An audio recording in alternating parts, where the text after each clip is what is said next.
Greetings ladies and gentlemen, Adrian here, welcoming you back to the channel. Here's a quick PSA for all you Star Wars The Old Republic MMORPG players out there, and it's about the Onslaught expansion. BioWare has today announced that it will be delaying the release of Onslaught for reasons that we'll get into shortly. Onslaught was supposed to arrive in September, which is next month obviously, as previously announced when news of the expansion broke way back in April. The new release date is set for October 22nd, 2019, and as these things go, it's not uncommon for that to change again. Why was the expansion delayed, shattering the hopes and excitement and anticipation of SWTOR players?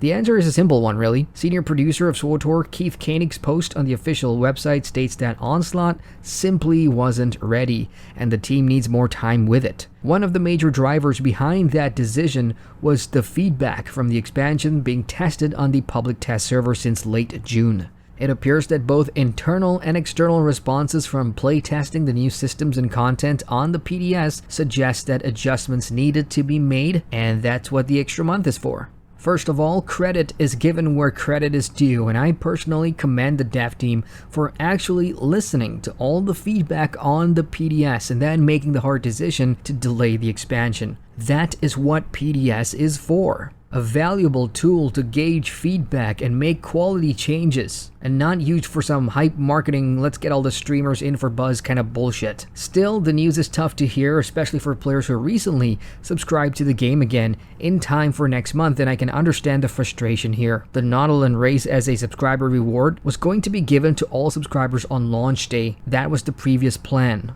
which explains why most people, myself included, resubscribe to SWTOR again. So what happens now? BioWare will instead give the Nautilus species to everyone who is a subscriber anytime between September 1st and October 22nd. So don't worry, you'll still get it.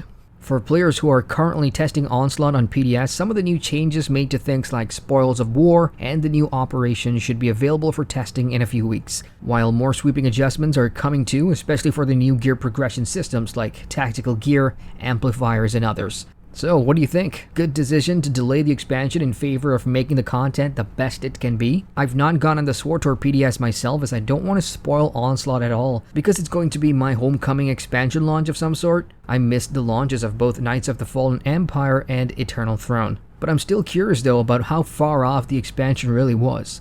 So I might just probe here. If there's anyone watching this and has played the Onslaught expansion on the PDS, what were the biggest issues that derailed the original launch date? Would be fun to know, so put them in the comments. For non-Star Wars The Old Republic players or returning players, if this is your first time hearing about the new Onslaught expansion, I've got a video out already that explains all the new content and goodies coming with it, which you can watch by clicking the card on the top right of your screen or in the description box down below.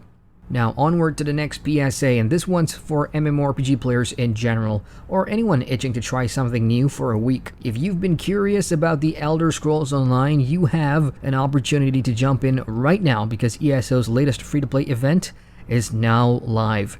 From today until September 3rd, you can download the Elder Scrolls Online on any platform of your choice, PC, PlayStation 4, Xbox One, and go play your heart out with no strings attached. For all newcomers to Tamriel, you'll have access to 4 base game classes, excluding the Warden and Necromancer of course, and you're free to play as much of the base game as you possibly can. You're looking at an upwards of about 150 or so hours if you're taking your time with the content. You'll be able to visit the game's first chapter, aka Expansion Zone, which is Morrowind, and you can even do the prologue quest for this year's Elsewhere chapter, just to whet your appetite for this year-long Season of the Dragon storyline that us ESO players have been having fun with.